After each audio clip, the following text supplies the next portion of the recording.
The entire ballroom fell silent in less than a heartbeat. Crystal chandeliers shimmered above hundreds of the city's wealthiest guests, glasses stopped halfway to waiting lips, and an orchestra slowly faded into awkward silence as every pair of eyes turned toward a tiny little girl standing in the middle of the polished marble floor. Dressed in a simple white dress and clutching a small stuffed rabbit, she looked far too innocent to understand what she had just done. Yet her words carried through the room with astonishing clarity. She had looked straight at a broad-shouldered man wearing an inexpensive suit, a man who had spent years surviving impossible missions as a Navy SEAL before becoming an ordinary single father, and with complete sincerity she had asked if he would marry her mother. The billionaire businesswoman standing beside her became as still as stone.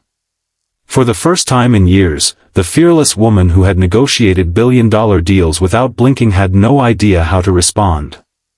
She simply stared at her daughter, and then at the quiet man whose own little boy stood beside him holding his father's hand.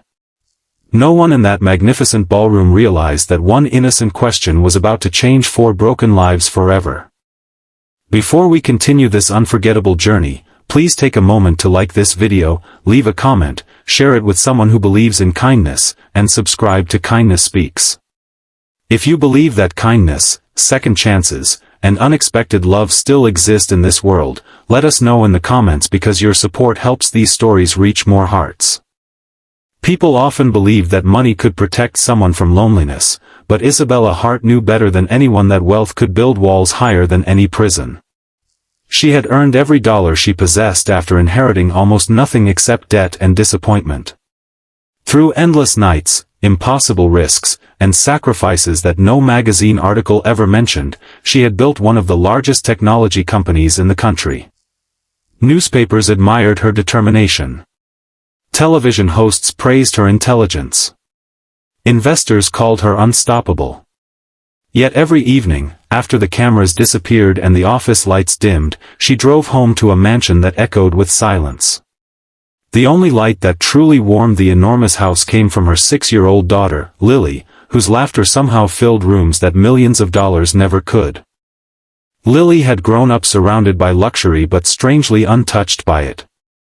She loved butterflies more than expensive toys, handmade drawings more than designer clothes, and bedtime stories more than the latest electronic gadgets. She never cared that her mother appeared on magazine covers or that strangers whispered when they recognized them.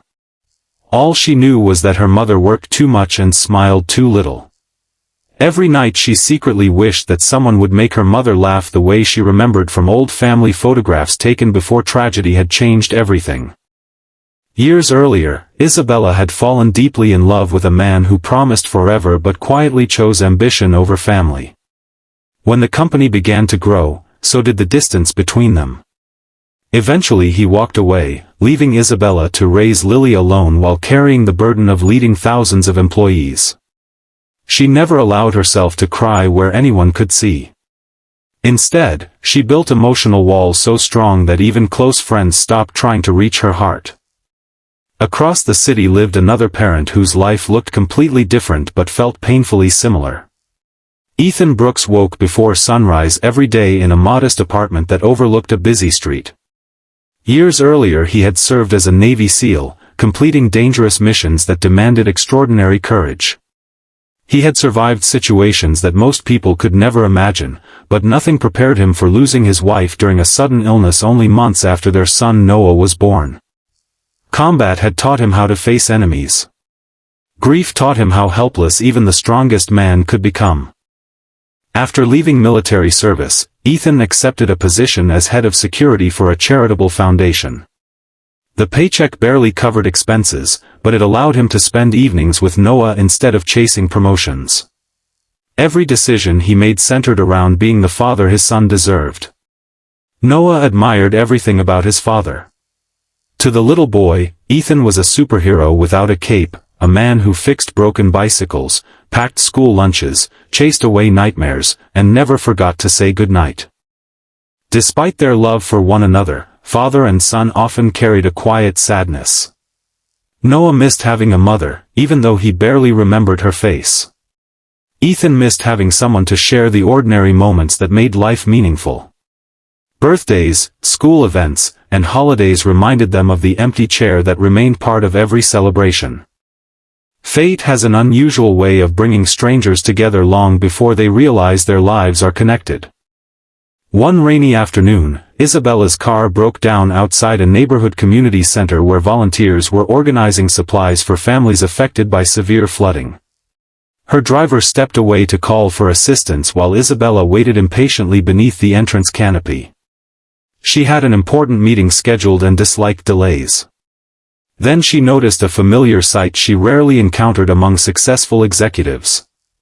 A tall man wearing worn jeans was kneeling in muddy water helping elderly volunteers carry heavy boxes without expecting recognition or praise. That man was Ethan. He moved with quiet confidence, speaking gently to frightened children while lifting furniture that required several people to carry. He smiled without trying to impress anyone. Every exhausted volunteer seemed to trust him instantly. Isabella watched him longer than she intended, confused by the calm strength that surrounded him. In boardrooms she had met powerful men whose confidence depended upon expensive watches and impressive titles. This man possessed something entirely different. His confidence came from serving others. Inside the community center, Lily wandered away from her mother after spotting children drawing colorful pictures at a folding table. There she met Noah, who was carefully coloring a picture of a lighthouse standing against a storm. Neither child cared about family wealth or social status. Within minutes they laughed together as though they had known each other for years.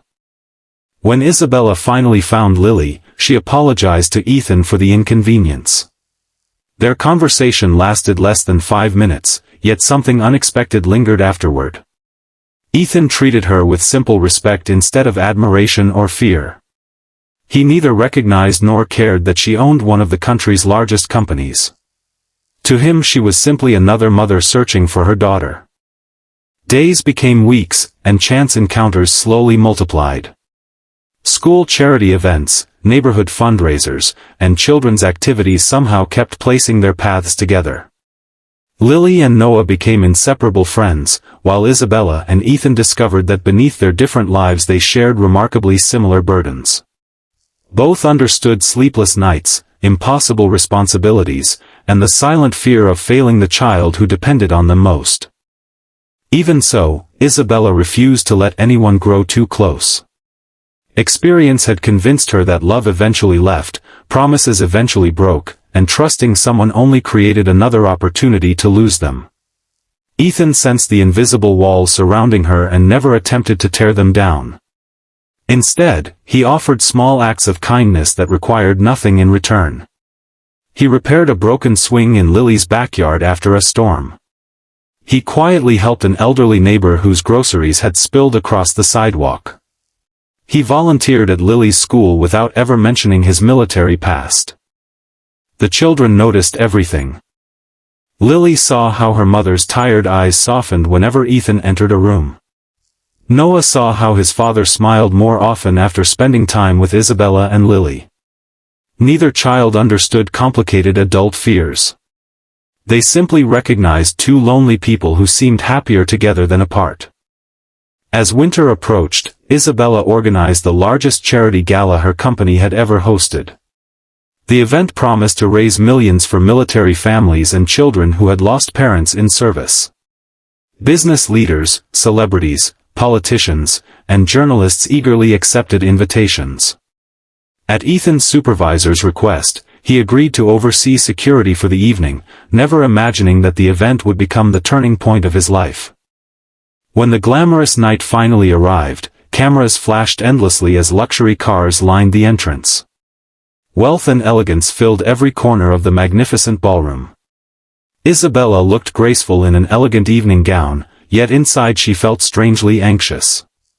Across the room she noticed Ethan standing quietly near the entrance, watching over guests instead of seeking attention. Their eyes met only briefly before both looked away. Meanwhile Lily and Noah slipped away from the adults, happily exploring the decorations together. They had spent weeks planning a surprise that only made sense in the beautiful simplicity of childhood. Neither of them realized that within minutes they would stop an entire ballroom, and begin a story that no amount of money could ever buy.